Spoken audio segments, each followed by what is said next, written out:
Listener discretion is advised as this podcast episode includes graphic descriptions pertaining to murder.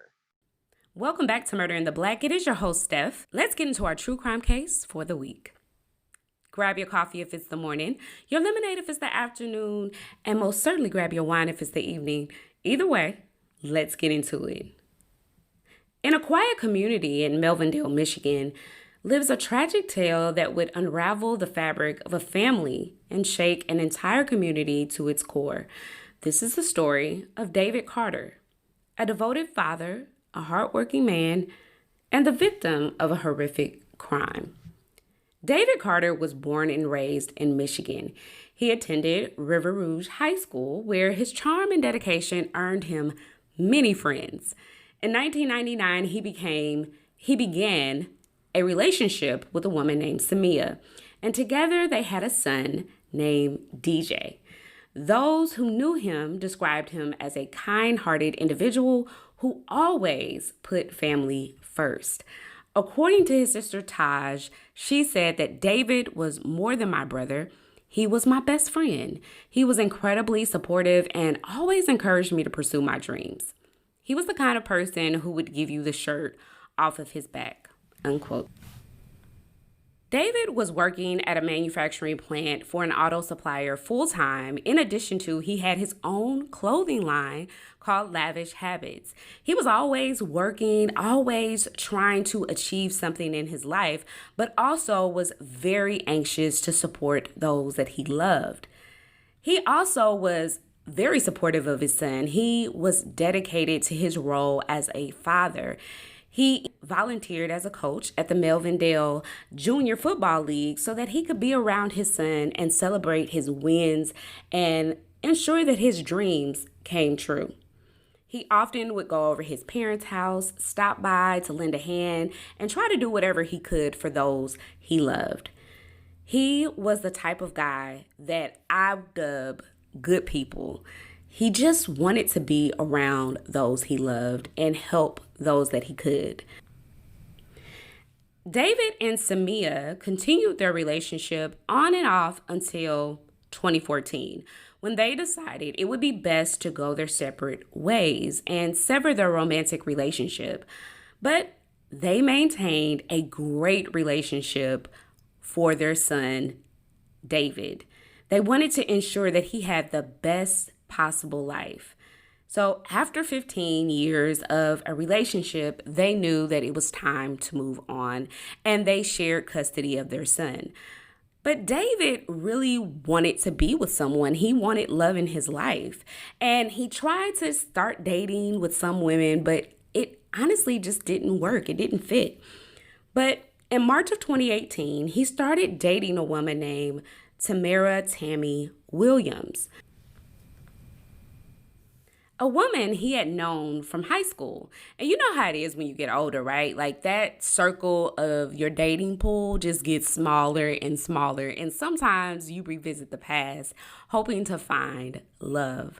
And they actually met at a friend's birthday party, and it bloomed. Their relationship blossomed. But what started off so good eventually turned toxic. Now, Tammy had a vibrant personality. Anyone could see why David was initially attracted to her. She had a career as a phlebotomist and travel agent. However, while she seemed like an average person on the surface, those close to David began to see a different side of Tammy. According to one friend, quote, "At first, Tammy seemed great, but soon she became increasingly jealous and possessive. David was the kind of guy who loved his independence," unquote. And based on all of that, you know that was going to present a lot of conflict within their relationship. Tammy began to show possessive tendencies within the relationship. One of the first things that she did is she immediately moved into David's apartment, and she rarely ever left. I mean, I say move in only because she was there all the time. She didn't officially move in. And it was almost a joke between the family that whenever you see David, oh, there is Tammy, because she's never far behind, letting him out of her sight.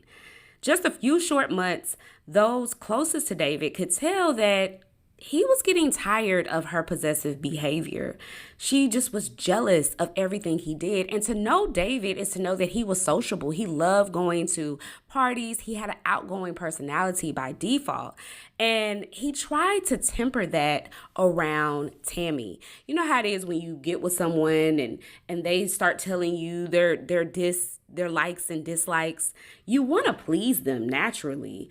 And David tried to do this for a while. For quite some time, he did become reserved, often keeping Tammy close by during family events. According to Samia, she started noticing the changes as well. Quote, I noticed the change in David. He was always social, but with Tammy, he seemed different. It was like he couldn't relax or be himself anymore, unquote. No matter how much you try to change yourself, right? Eventually, the real you will always shine through. And that is what happened as the relationship continued to progress.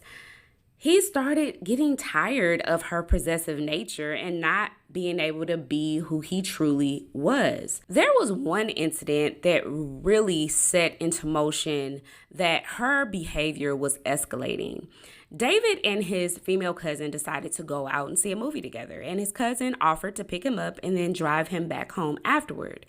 When she dropped David back off at his apartment, he noticed that all 4 of his tires had been slashed.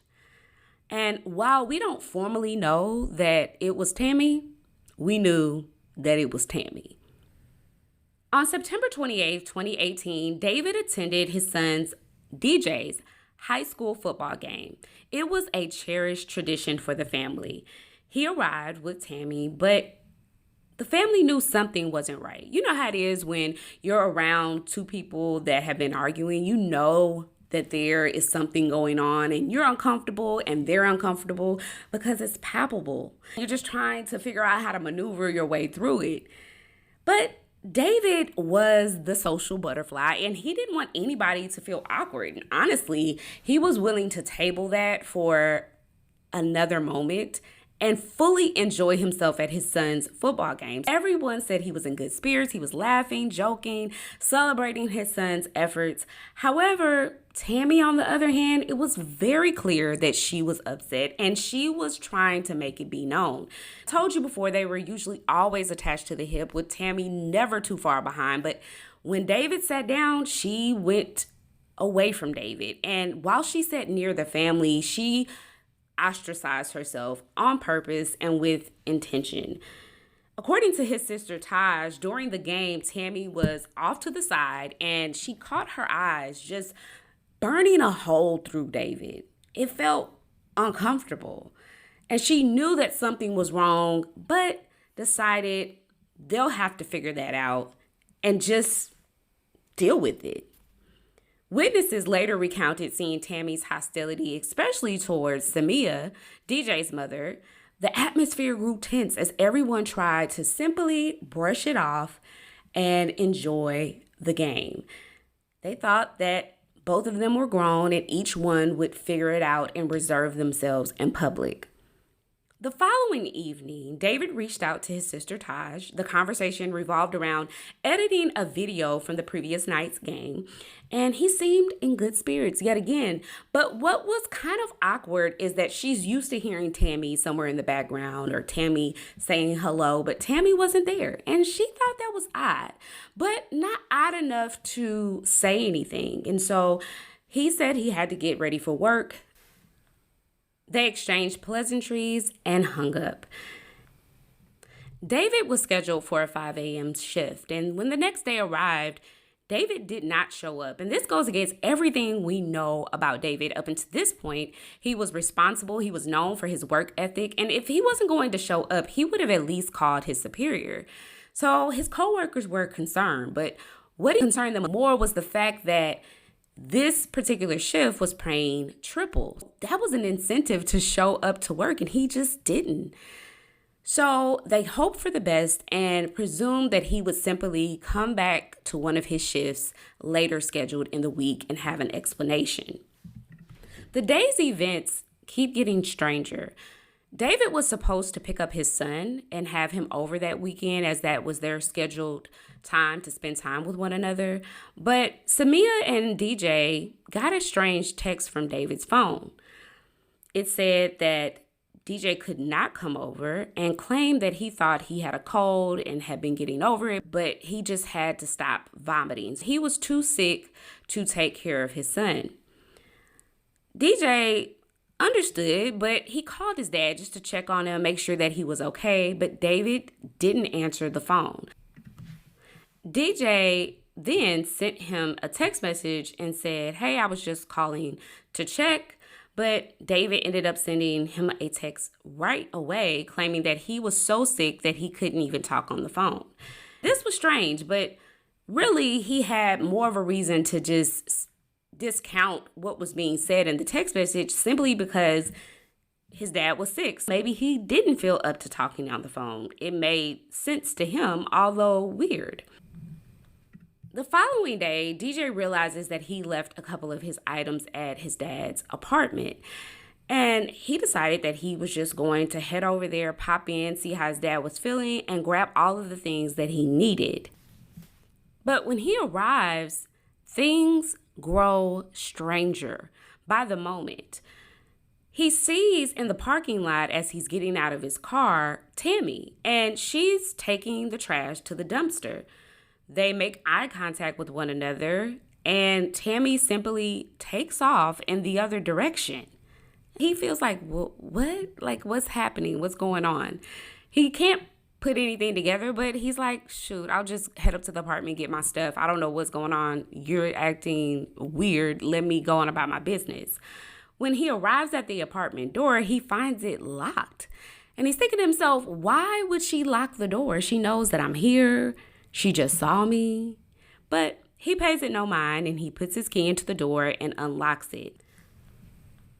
Upon entering the apartment, he finds Tammy waiting on him, and she asked him, what was he doing there? DJ simply responds, oh, I left my charger here and some other things. I decided to come by and get it and check on my dad. So as he's going around the apartment picking up the items that he needs, he notices that his dad's door is closed. And that was unlike his dad. He suspects that something is going on, but he can't put his finger on it. So Tammy, of course, is watching his every move. As she sees him scoping the door, Tammy quickly goes over to the bathroom and closes it as if she's hiding something. And DJ doesn't walk over to the door. He just glances at it. And once she closes the bathroom door, he really just is very uncomfortable. And he says, well, where's my dad? I wanted to talk to him, see how he's doing, see if he needed anything. And she just said, oh, he's really sick, but he went and took a walk. Now, DJ is a smart kid. He thinks to himself, if he's really sick, why would he get up and take a walk? It just didn't make any sense and didn't jive with the text message that he received from the day before, because his dad was saying he was so sick he couldn't talk, but he's well enough to get up and go take a walk. This didn't make any sense. But DJ's 16, and although he knew that this was weird inside of the moment, he felt like, well, okay, he had nothing else to go on but what she was saying. He simply just said, okay, and left. But David continued to not show up for work the following Monday and again on Tuesday. His coworkers decided to reach out to his family because they knew that this was not like him at all and they could no longer justify his absence, and they were starting to get extremely concerned. Once family knew that David had been missing from work, they frantically called his cell phone and knew about all the oddities up until now. They knew about DJ going over there on Sunday to pick up his belongings. They knew that DJ missed going over there and they got those strange text messages. But every time they called his phone, it went straight to voicemail. And they just had another thing to add to the list of oddities with David. His sister Taj decided that she needed to call Tammy because if anybody knew what was going on, Tammy would. And while she wasn't sure of what happened at the game that day, she thought that at least Tammy would be able to say when was the last time she talked to him and also make her aware that David wasn't picking up the phone. And there would be reason, obviously, for Tammy to be concerned that was, after all, his girlfriend.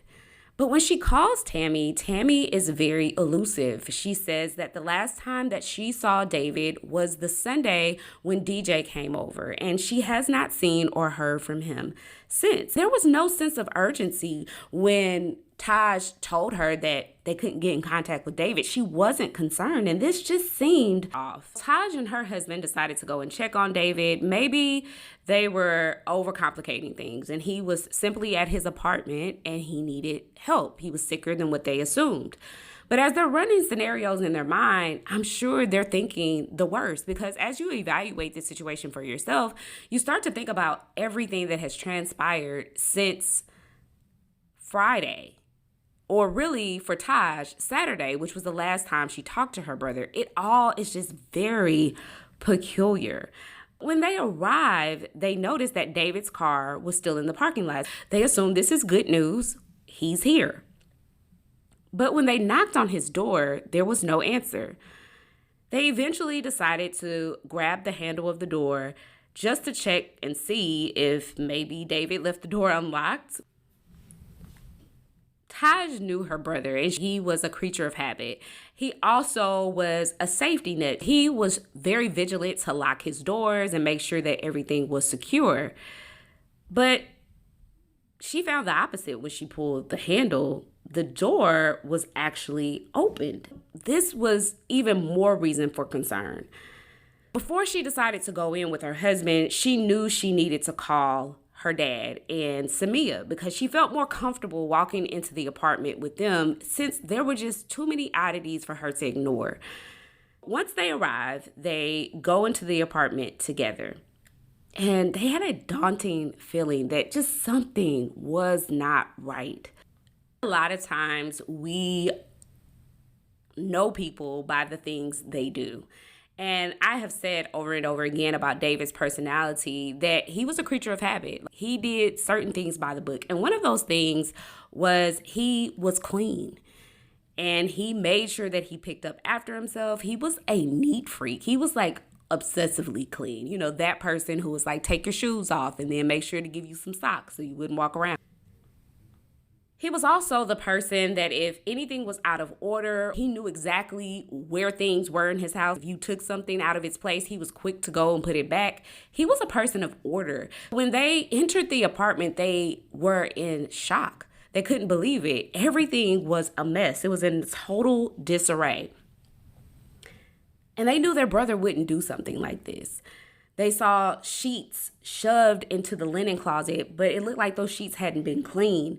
They walk into David's room, and David's bed was unmade. When they went to pull back the comforter, they noticed that on the mattress, there was blood. They also noticed inside of the room that things had been moved around. You know, when furniture sits in one place for a while, it obviously makes an indentation.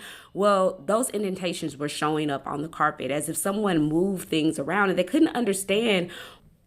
They looked at the carpet underneath the bed and they found a huge blood stain. And if the blood on the mattress wasn't enough, the huge blood stain underneath the bed was a huge reason for concern.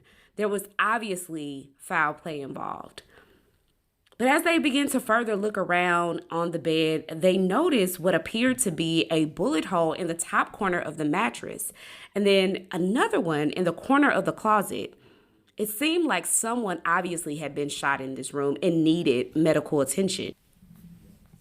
They had no other choice but to consider that it was David, since they couldn't find him and hadn't been in contact with him. The family immediately called the Melvindale police to report him missing, and this case was expedited because there was blood. They knew foul play was involved. And they knew at the very least he needed medical attention. Investigators get to the apartment and they begin to rope things off and begin to investigate. They looked in the dumpsters. They began speaking with people around the apartment complex, examining his apartment, hoping to find some type of clue that would bring them closer to finding out what happened to David. Because David was more than likely injured, they started reaching out to local morgues and hospitals, trying to figure out if he was there. But there was no sign of David. Later that day, his family decided to reach out to Tammy once more because they needed answers and they thought that maybe she could provide them. The family was devastated and really reaching out to Tammy out of desperation. They not only didn't know where he was, but also he was bleeding. There was foul play at large and they were trying to figure out where he was.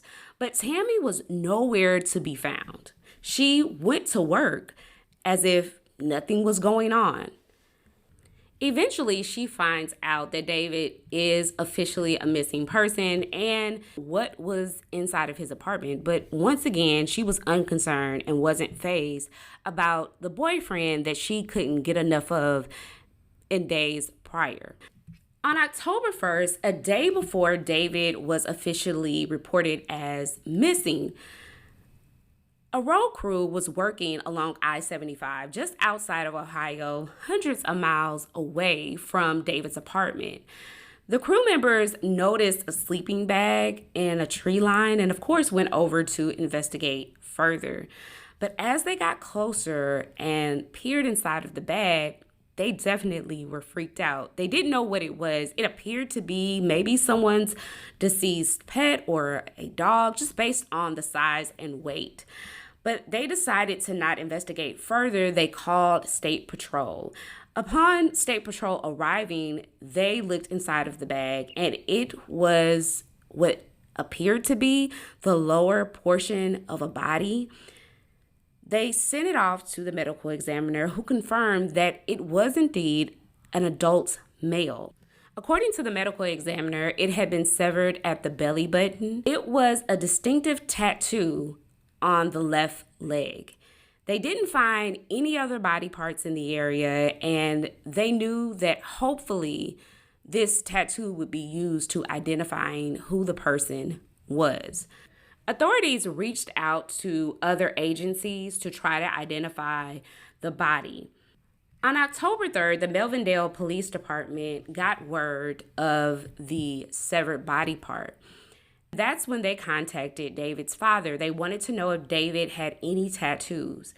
And his father described the pit bull tattoo on David's leg. They knew that more than likely it was him, but they had to rule it in through DNA. Sadly, it was confirmed that it was David's body part. I know I always say imagine, but I really want you to take a journey to how David's family had to be feeling. All of the oddities that they experienced up until this point, all of that time reaching out to Tammy in desperation, trying to figure out what went on. And then knowing that they found blood in his apartment, that he was in distress. And to then find him not just deceased, but also dismembered. That is a pain and a torture that no one should ever have to endure. And they knew instinctively, gutturally, that it was Tammy. Tammy had something to do with this. And the police also knew about all of the oddities leading up to David's death. On October 5th, Tammy was arrested as a prime suspect in David's murder. Authorities tried to question her. They had her there for a total of 3 days, but she invoked her rights and did not speak. They were unable to get any information on her. But they had to legally let her go on October 8th because they didn't have enough evidence to charge her with a crime. They didn't get anything from her. David's family held a vigil for him that night. Family and friends and the community gathered to remember who David was as a man, the impact that he had not only on his friends and family, but on the community that he served and loved. Tammy, however, went along as if nothing happened, and the person that she claimed that she loved, now being deceased, died in such a heinous manner, she showed no emotion at all. On October 10th, the tragedy was not over.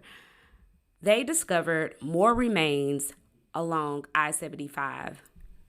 This time, the remains were found in a black duffel bag.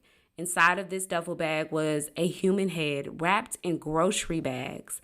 The medical examiner's office was quickly able to identify that it was David. Through further analysis, the medical examiner could tell that David was shot below his left ear and killed in very close range. On October 16th, the rest of David's remains were finally found, also tossed along I-75 in a floral suitcase. Inside was David's upper torso, his arms, his hands, fingers, all wrapped up in a comforter. They had a clear picture of what happened to David. There were no defensive signs on his body, no cuts, no bruises, no scratches. He didn't put up a fight. They believed that he had been drugged in order to make sure that he didn't fight back. And a toxicology report did report that he had an antihistamine in his system. It wasn't revealed how much antihistamine was found in his system, but that is what we do know. According to all the evidence the investigators had, they felt like they knew what happened. On Friday, September 28th, everyone knew that they were having problems, and they thought after the game, David finally had enough. They likely argued, and he broke off things with Tammy for good, also more than likely kicking her out of his apartment. He then got on the phone with his sister, and this is when his sister said that she didn't hear Tammy. That was a little odd, but that's more than likely why Tammy wasn't there. For Tammy, she wanted revenge. She was possessive and had a jealous mentality. Still having access to his apartment, she had a key. She let herself into his apartment late that night on Saturday. And that's when she got a gun and obviously killed him.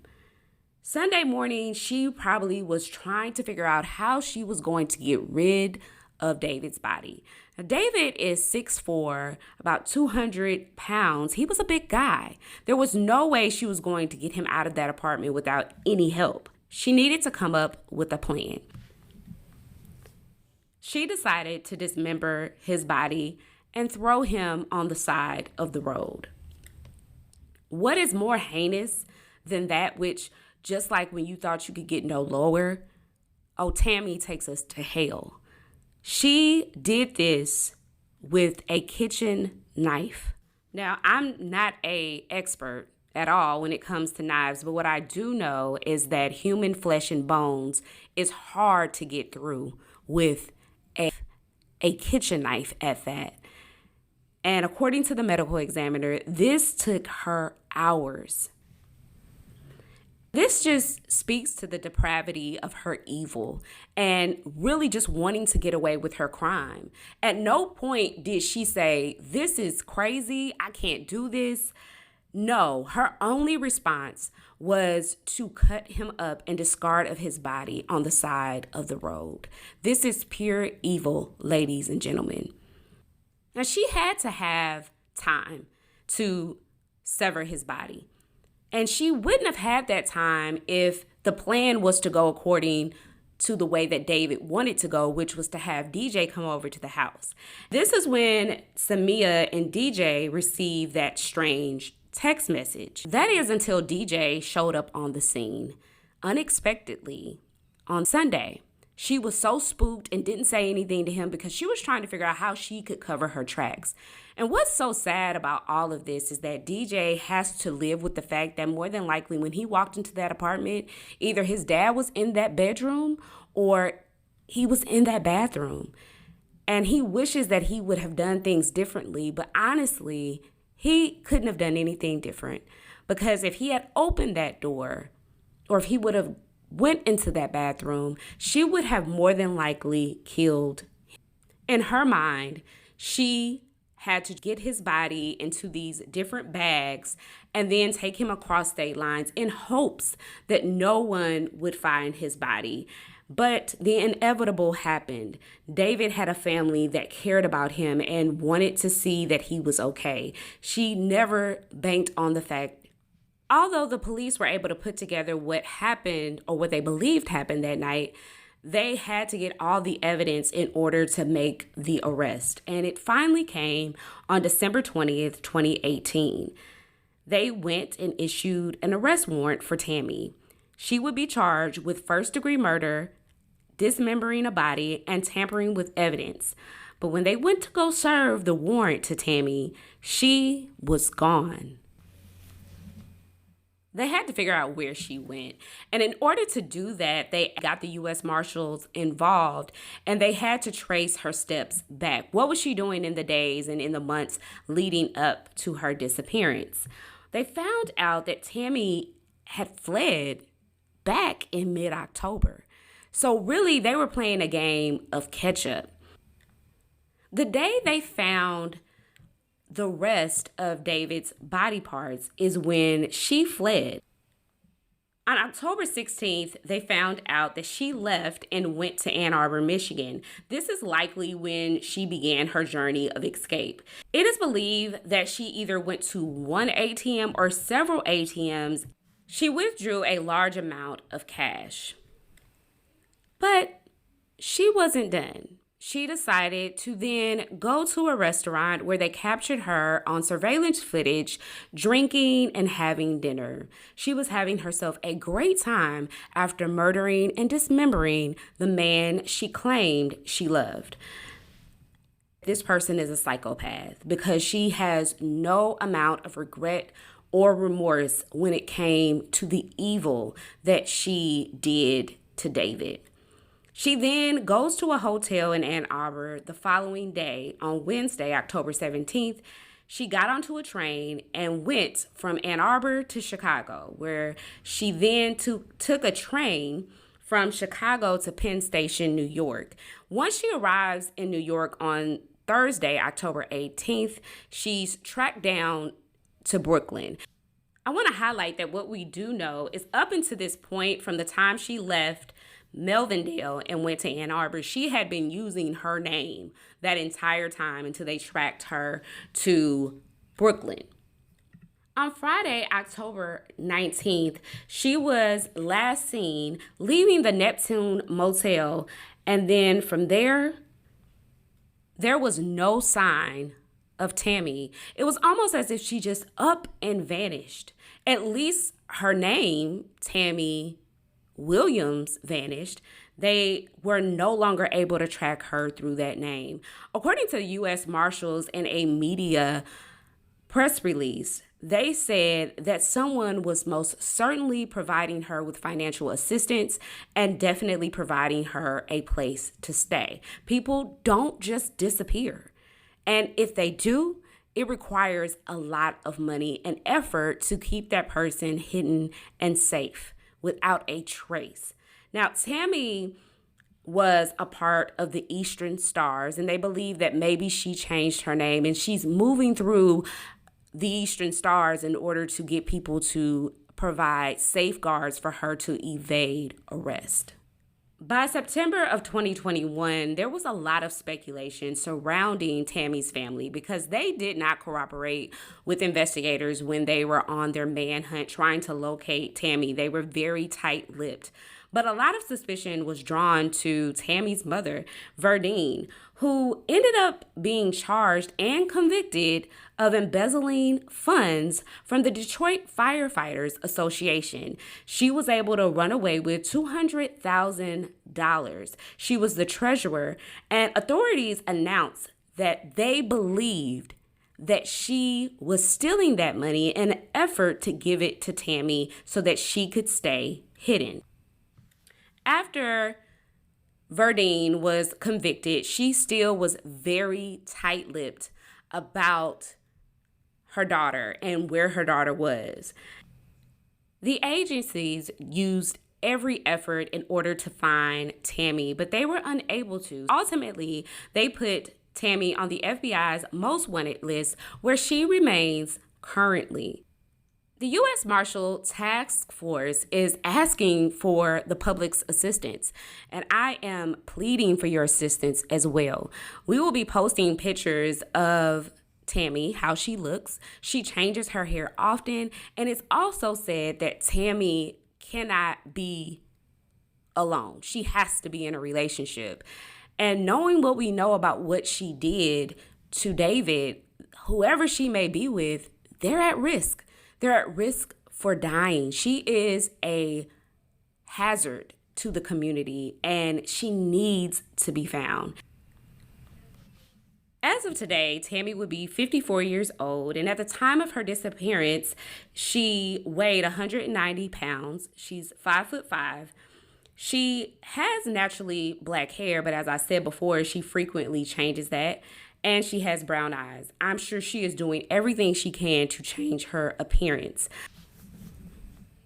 It's worth getting acquainted with her picture and how she looks. But also I want to mention that she has a tattoo. It's a rose on her left shoulder. It takes up most of the upper area of her arm. And that is another distinctive identifying factor that we can be aware of and know. Now, I do realize that we're in the age of where you can get everything lasered off or you can get it covered up. But just in case she doesn't, now, you remember I said that Tammy was a travel agent? Well, she has ties to different people, and she could be just about anywhere nowadays. Although I think at one point in time, they did believe that she was still within the United States. It's possible that she's anywhere, and it's not just limited to the U.S. In the wake of David's tragic death, efforts were made to honor his legacy and support the community he cherished. David's family, after receiving his remains, did organize a memorial gathering to celebrate his life. These events served as a platform for loved ones to come together, share memories, and provide support to one another during their time of great grief. A memorial scholarship fund was established in David's honor. It is called the David J. Carter Memorial Scholarship Fund, aimed primarily at benefiting local students. This initiative reflects David's commitment to education and his role as a father dedicated to providing opportunities for his son, DJ. The scholarship intends to support students who demonstrate similar values of perseverance and hard work. Takeaway. Our takeaway will be a little different this week, and I think you guys will appreciate it. David's death was truly horrific, and there are several important lessons we can extract from this tragedy. Issues like domestic violence, recognizing red flags, the importance of family support, and the necessity of intervening in toxic situations are all critical points to consider. We also must be vigilant and never underestimate the potential for malice in others. I encourage you to reflect on these things personally, as they are profoundly significant, but also they're themes that we have talked about extensively here on Murder in the Black. What I choose to emphasize in this case is David's spirit and legacy. He was a remarkable man who, despite leading what many might consider an ordinary life, was truly exceptional. David was a dedicated father, a committed son, a loyal sibling, and had a work ethic out of this world. Someone who unequivocally deserves justice for his family, or the semblance thereof. And if I could do anything that would be helpful, I know that that would be focusing on that part of David's story. And also, hopefully, bringing Tammy Williams to justice. Until next time, this is Murder in the Black. Keep your eyes open. Share if you care this episode with friends and family. Want to remind you guys that we do have paid subscription, but by no means are we wanting you to do that if you don't have the funds. But if you would, consider leaving us a 5-star review. Until next time, friends.